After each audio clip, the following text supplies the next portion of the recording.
सौराष्ट्रदेशे विशदे अतिरम्ये ज्योतिर्मयं चन्द्रकलावतंसं भक्तिप्रदानाय कृपावतीर्णं तं सोमनाथं शरणं प्रपद्ये।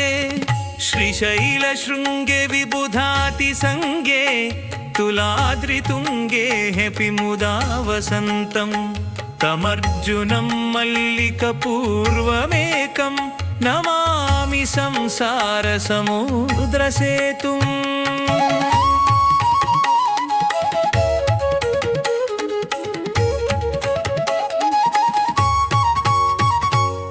अवन्तिकायां विहितावतारं मुक्तिप्रदानाय च सज्जनानाम् अकालमृत्योपरिरक्षणार्थं वन्दे महाकालमहासुरेशं।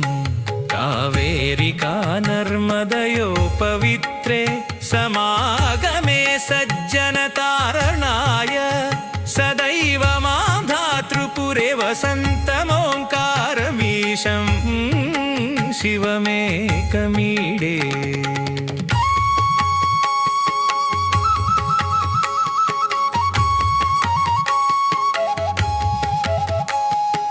पूर्वोत्तरे प्रज्वलिकानिधाने सदा वसन्तं गिरिजासमेतं सुरासुराराधितपादपद्मं श्रीवैद्यनाथं तमहं नमामि।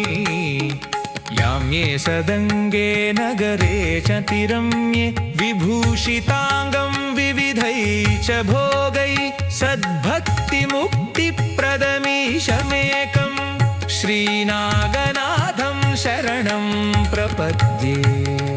महाद्रिपार्श्वे च तटे रमन्तं सम्पूज्यमानं सततं मुनीन्द्रैः सुरासुरैर्यक्षमहोरगाद्यैः केदारमीशं शिवमेकमीडे। सह्याद्रिशीर्षे विमले वसन्तं गोदावरीतीरपवित्रदेशे यद्दर्शनात् पातकमाशुनाशं प्रयाति तं त्र्यम्बकमीशमीडे।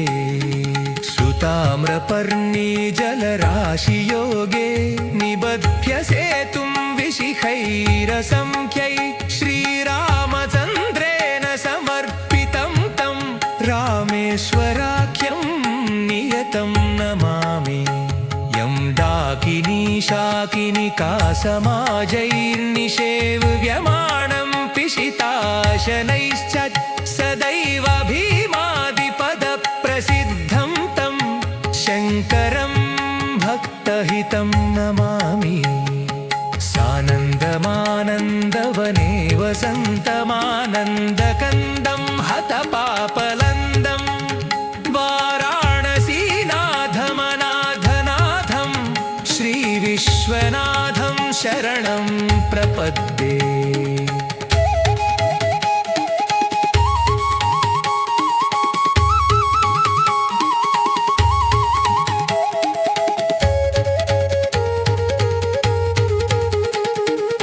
इलापुरे रम्यविशालके हंस्मिन् समुल्लसन्तं च जगद्वरेण्यं वन्दे महोदारतरस्वभावं कृष्णेश्वराख्यं शरणं प्रपद्ये।